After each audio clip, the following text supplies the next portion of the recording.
Point Park Soccer returns home for a conference doubleheader. NFL Week 3 comes to an end, while an ESPN legend announces their departure. It's time to come on down to Pioneer Sideline.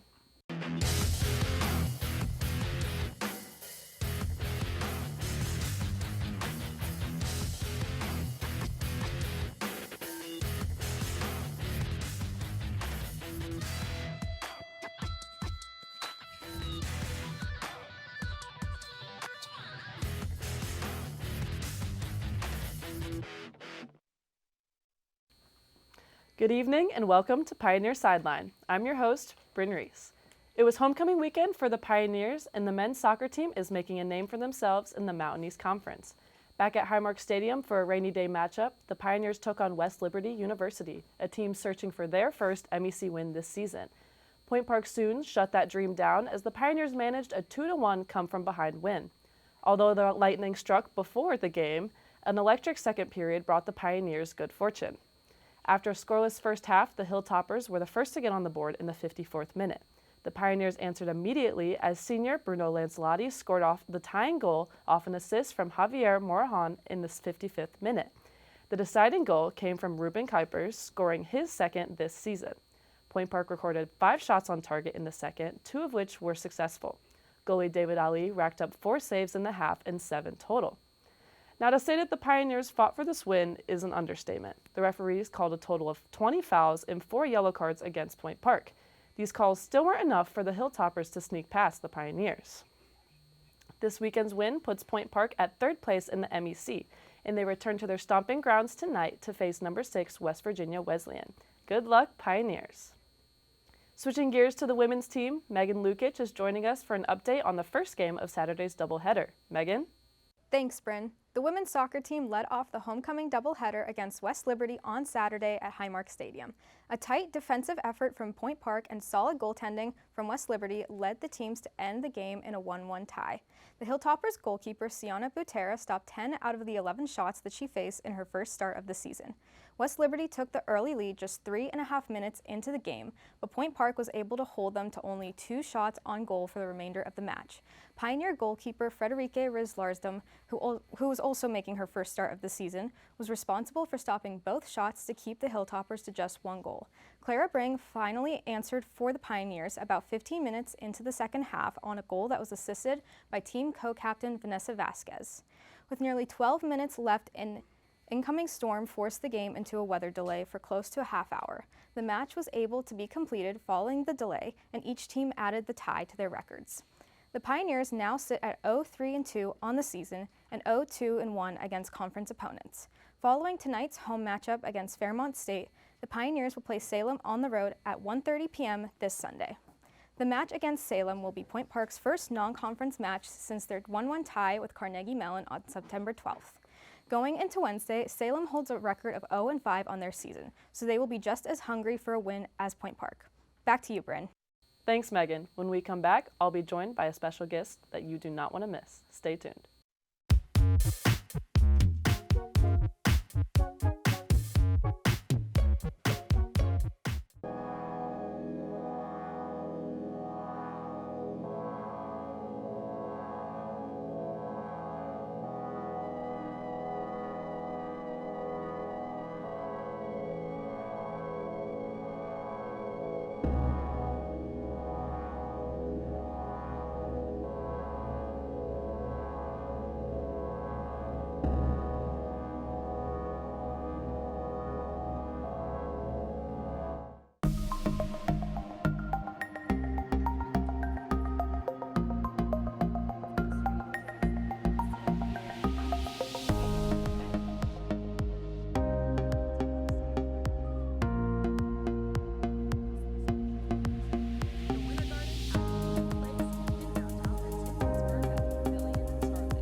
Welcome back. I am joined by Point Park cross country and track runner Cassandra O'Connor.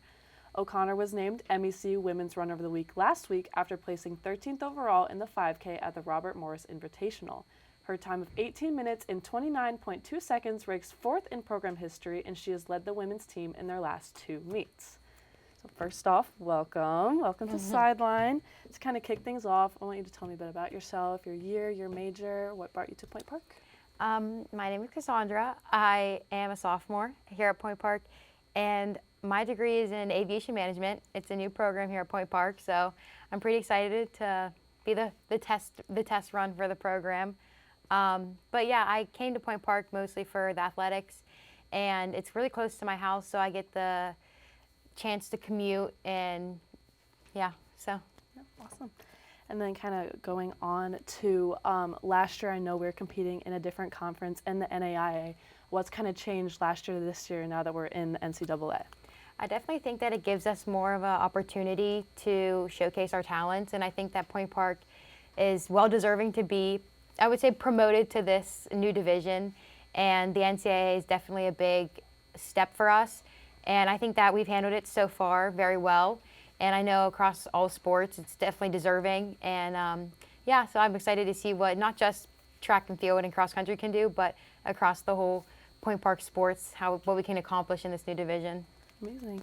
Then can you kind of walk me through what your training process has been this year? I know you've had great success so far this year, so what's that kind of been like? So actually, this is my first year ever doing cross country. I've never ran cross country before, so I can't really compare it to what I've been doing in the past because it's all new to me.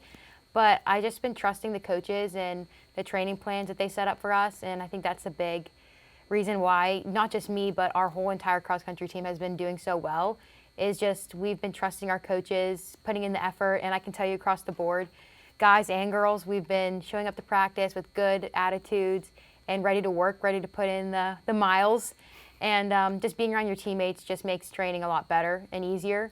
So yeah, I definitely think it's the support from the team that's contributed to the mileage that we've been doing, so yeah. Amazing. Then what was it like at the RMU meet? I know you were competing against D1, 2, and 3 schools, and you placed real big in that. So how was that? It was only, again, like my second meet ever, so I just kind of go into every meet just with an open mind and just do my best, and that's kind of how you fall. I mean, it's weird because in cross country it's all about placing, so you just kind of racing in front of the girl in front of you, whereas track it's more based on time. So it's a lot easier to see where you fall in competition, but it's also important to remember that it's all personal to you, so you can't really control what other people are doing in the race. So yeah, the places are like, it's rewarding when you get it, but you have to remember that it's all, you're really competing against yourself and just trying to be the best athlete you can be, and just if you place good, it's kind of, it happens, but you know, it's just worried about the next race and just how can I be better, what can I take away from this race, and how can I perform better at the next one. So yeah. Awesome. And then to kind of wrap things up, I know there's another meet this weekend. What are you looking forward to this weekend? What are some of your goals? So this weekend is actually our first 6K at Lock Haven. So it's going to be my first 6K and everyone else for the team. So I think it's going to be another great opportunity to showcase what we can do. Again, competing against more teams and just getting us out there and more practice. So just gearing up for that big conferences at the end, big showcase for us. So all the mileage we can put in now, all the races, just building experience, building that resume for us.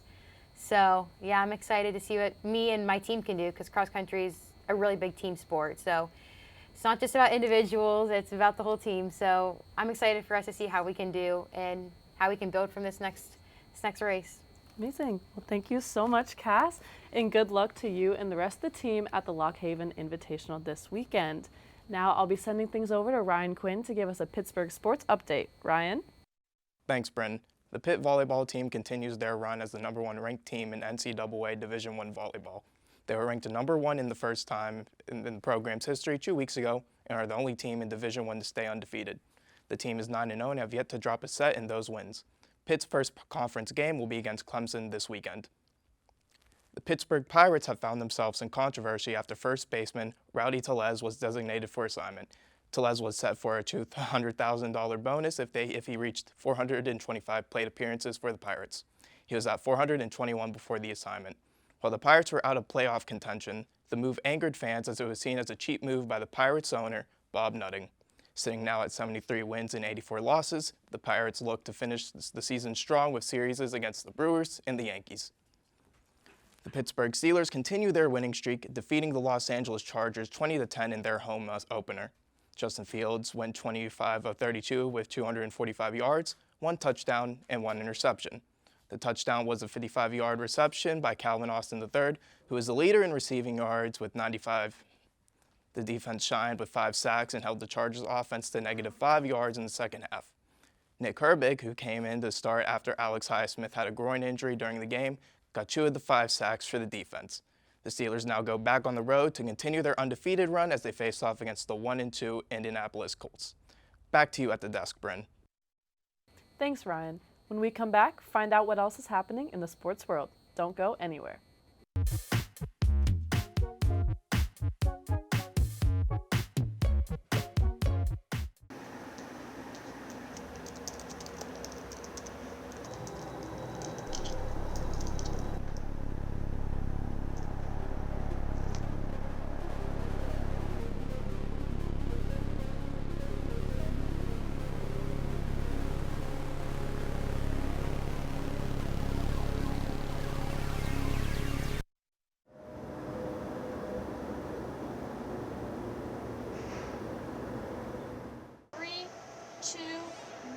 Take them cue and open their mics.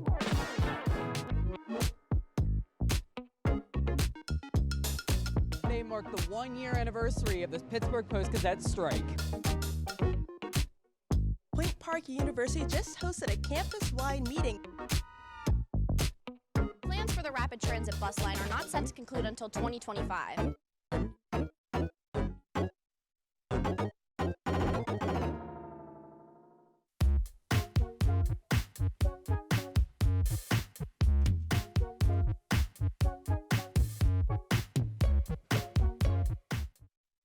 Welcome back.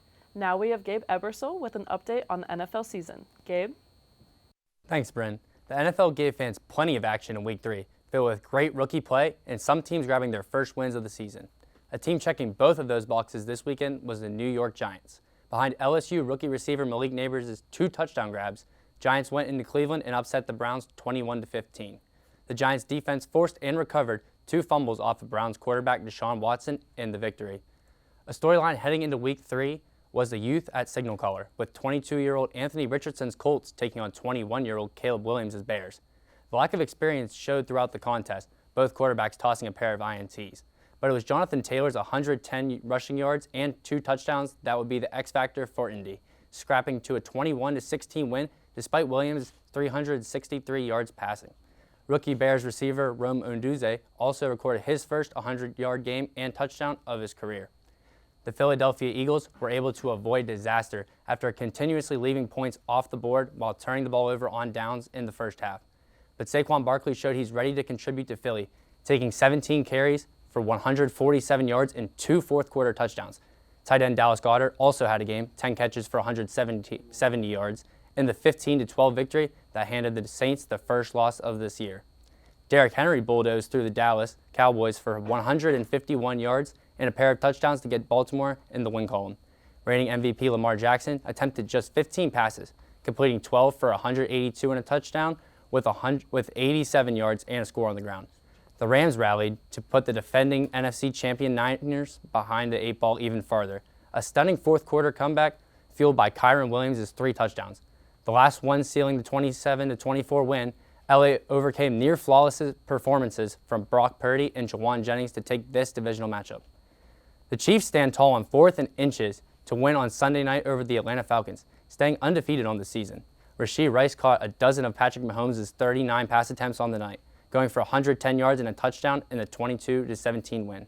Safety Justin Simmons intercepted Mahomes for the 6th time in his career, the most by a single player. On Monday night, we saw Josh Allen drop 250 passing yards and 4 touchdowns on Jacksonville by halftime, which is effectively when the game was over. Fans were also treated to a thriller between the Commanders and the Bengals, the first game to feature no punts since 1944. Both passers turned in 3 touchdowns on the night, but it was Washington rookie quarterback Jay Daniels late bomb to Terry McLaurin that sealed a victory 38-33. The divisional battle between the Cowboys and Giants will take place Thursday night to start the week. Now I'm sending things over to Edmie Idalis for a rundown on the MLB standings. Edmie? Thanks, Gabe. With the Major League Baseball regular season coming to a close, the playoff picture is becoming more and more clear. With the defending champion, the Texas Rangers, out of the running, the door has opened for another team to become the new champion. Here are the playoff standings as of Wednesday morning, September 25th. The National League's East Division has been clinched by the Philadelphia Phillies and Central Division by the Milwaukee Brewers. The Los Angeles Dodgers and San Diego Padres have both clinched a spot in the playoffs, but will be battling to take the NL West Division title, with the Dodgers only 2 wins ahead of the Padres. As for the American League, the Central Division has been clinched by the Cleveland Guardians and West Division by the Houston Astros, who have held this title for the last 4 seasons. In the AL East, the New York Yankees and Baltimore Orioles have both clinched a spot in the playoffs, with the Yankees being the favorite to win the division title, being 5 wins ahead of the Orioles. The remaining teams in the NL fighting for a playoff spot are the New York Mets, Arizona Diamondbacks, and Atlanta Braves. And in the AL, the teams fighting for a playoff spot are the Kansas City Royals, Detroit Tigers, Minnesota Twins, Seattle Mariners, Boston Red Sox, and Tampa Bay Rays. There are a lot more chances for teams to climb the ranks in the AL, with 4 clinched spots and 6 still fighting to get to the playoffs. The Tigers and Royals will be fighting to stay in the top 6 of the AL, with both having records of 83 wins and 74 losses. The Twins with 81-76 and Mariners at 81-77 are closely behind them. The National League bracket looks a little clearer with the 4 clinched spots and only 3 fighting for their spot in the playoffs. Next, we have Ryan Jones to tell us about a historic night in baseball. Ryan? Thanks, Edmie. Los Angeles Dodgers DH Shohei Ohtani has been a big name in the MLB for many years now. Being in the league since 2019, he has achieved so much, including being a 4-time All-Star, Rookie of the Year in 2019, being the first Japanese-born player to win a Major League home run title, and many more. Last Thursday, he added another huge achievement to his list. The 30-year-old had a stellar performance in the Dodgers' 20-3 win over the Marlins, going 6 for 6 on hits with 3 home runs, 2 stolen bases, and 10 RBIs, as he is the first player to join the MLB's 50-50 club, 50 home runs and 50 stolen bases. This has never been done in MLB history by any player, let alone one of the better pitchers in the league. When asked what this achievement meant to him, he said, "I'm happy, relieved, and very respectful to the peers and everyone who came before who played the sport of baseball." With that huge win over the Marlins, the Dodgers clinched their 12th consecutive playoff spot. This will be Ohtani's first time in the postseason. Now, Nick Shermano has a huge update on a retirement this past week. Nick? Thanks, Ryan. Last week, huge news swept the NBA world as lead insider Adrian Wojnarowski announced his retirement just weeks before the season started. Woj, who has been an NBA insider at ESPN since 2017, announced that he is heading back to his alma mater, St. Bonaventure, to become the GM of the basketball program. Woj has been involved in NBA reporting since he joined Yahoo Sports in 2007. Woj will focus on recruiting, name, image, and likeness allocation, and providing support to head coach Mark Schmidt, per ESPN. Congrats to Woj on a great insider career, and congrats on his new role. This would be his final Woj bomb. That is all from me and the rest of us. Back to you, Bryn. Thanks, everyone. When we come back, we discuss the current state of the Pittsburgh Steelers and what's to come in the future. Don't go anywhere.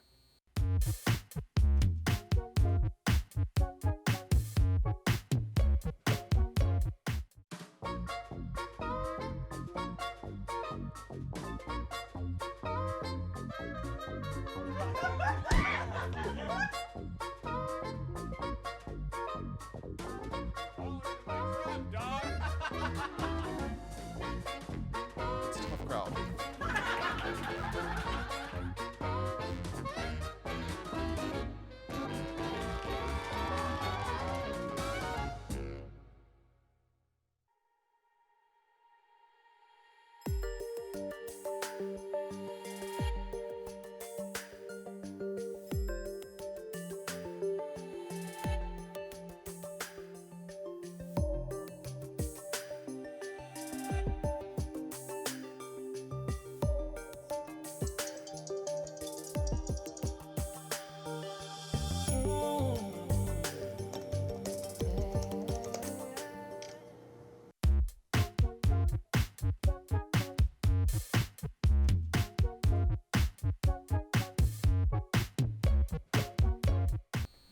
Welcome back.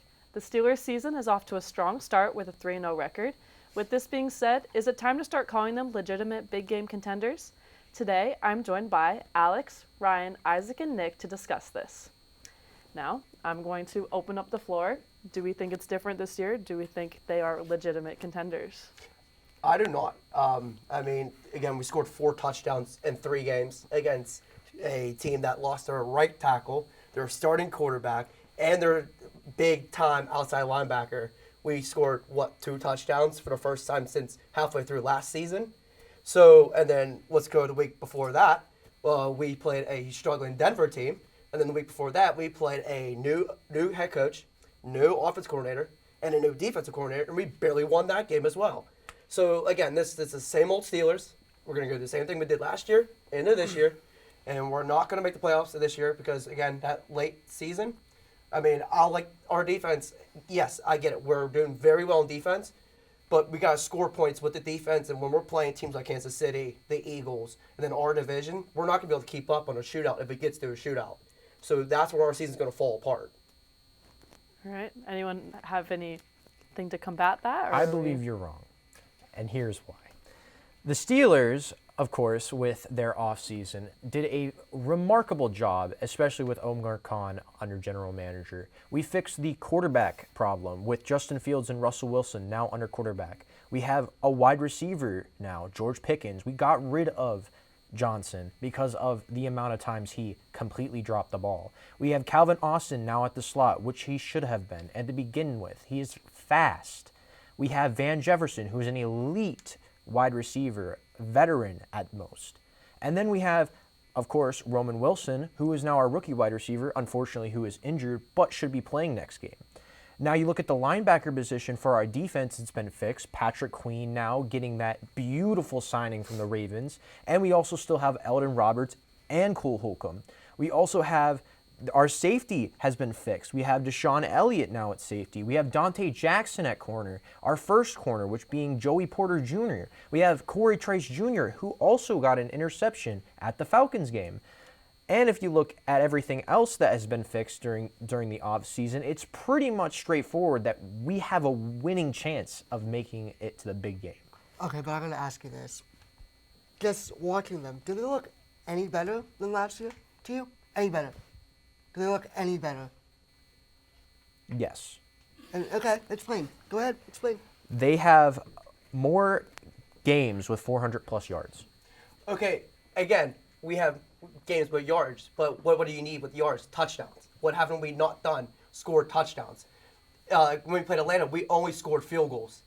I don't know where you see that that's a good thing. We need to score the touchdowns. Field goals ain't going to save us. We need to score the 7 points and consistently score the 7 points. I can care less that we're doing 300-400 yards per game. That's happy. Go. Woo. Happy. But we need to score the touchdowns to put us in front. Until I see us start putting up 3 to 4 touchdowns a game, then I will start looking at them for somewhere beyond the first round of the playoffs this year. Isaac, I want to hear from you. Where are you standing on this? Yeah, look, I agree that we need to bring the touchdowns up, but this defense is the best we've seen in a long time. TJ Watt, like, you can just hand him the Defensive Player of the Year at this point in the season. He looks unbelievable. And look, you can call this first half schedule, like, easy and all that, and you can call the second half, an absolute gauntlet. Whatever you want to do, it doesn't matter. This defense is going to save us. Which we did. We had 2 touchdowns with the Chargers. 2 touchdowns with the Chargers. Justin Fields is coming up. He's coming back. He's looking stronger with Arthur Smith at his side. He is trusting his offensive line more. He's trusting his offense. He's trusting his offensive scheme. He's getting more touchdowns. Time will tell us whether or not we will make it to the big game or not. I still don't. I mean, again, I know we're going to start looking better with Justin. Justin's going to start looking better because that's what happens with every team throughout the year. But I go back to your point about our defense. Our defense, yes, they're stout. But this has been the same problem for the past 3 years. We've had a championship defense for the past 3.5 years. And no offense to go with it. Exactly. We have no offense. No offensive scheme that I get Arthur Smith, great offensive coordinator. But he's a good offensive coordinator 4 years ago. Not in this style of the NFL. And that's where you're wrong. Wait, no, let me continue. You're talking about a receiving core, right? we only have one true wide receiver. We haven't seen Roman Wilson yet. I get that. He's been hurt. Van Jefferson, this is his second team already. And he's supposed to be this big number one guy. He hasn't done a big play all season through 3 games. And then let's go to Calvin. Yes, he has that one big touchdown last week. Well, that's one touchdown. That's just It's one. the same thing he did last year. So until I see us play a spread out offense and actually use our weapons the right way, I still don't believe in our Steelers this year. As much as it pains me to say that, I don't see them getting past the first round or even getting into the playoffs. Exactly. I mean, I agree with you. Like, don't get me wrong. I love the Steelers. Me and Ryan both love them. But when you just look at this team, like, we're talking about them contending for the big game. Look at who else is in the AFC. The Chiefs, the Ravens, which, yes, they haven't had the best start, but let's be realistic here. They're going to get hot. They're going to, do their thing. And then you have teams outside of our division, the Eagles, and just, there's so many good teams that the Steelers just, yes, the defense is great. You both said it. Me and Ryan agree. But when you have this offense that just looks so lackluster, really, just nothing special about it, really, compared to, teams with, like, Patrick Mahomes, teams with, Buffalo, how about Josh Allen and that team? That other completely team. different from last year. And they're back to true Bills form even without Stephon Diggs. There's no way we're winning in a game against the Bills with that offense because our defense is not going to be able to keep it up for them all year. Exactly. I'm just looking at what you just said and comparing with Kansas City and the Eagles, who not only almost lost to the Falcons, who also was beaten by our team. I mean, the Eagles lost to the Falcons. We beat the Falcons. If you look at that, you put 2 + 2 together, that's 4. It's the same thing. I'm looking at that, and that's a win in our books. We can beat the Eagles. We can beat KC if the Falcons can barely beat them. It's the same thing. I disagree, because, like, especially early in the season, that tends to happen, I feel like, in all sports. You have teams that, yes, there's teams that they shouldn't lose to, but that happens to all teams. And especially, early on, which, we're still really early in the NFL season. And yes, a lot can still happen, don't get me wrong. But just when you look at the two teams just together, and even historically compared to how we've done against the Eagles and the Chiefs and the Bills and just high-powered teams like that, even the 49ers, when you look at teams how we've done last time, it's just, we just don't match up against those teams at all. Yes, we have a good defense, but offense, I'm just going to flat out say it. We suck against them. We do. We suck against them. And I don't see this year being any different. All right, well, I'll cut you off there because that's all the time we have this week. Be sure to join us next week at the same Pioneer time, the same Pioneer channel, and the same Pioneer Sideline.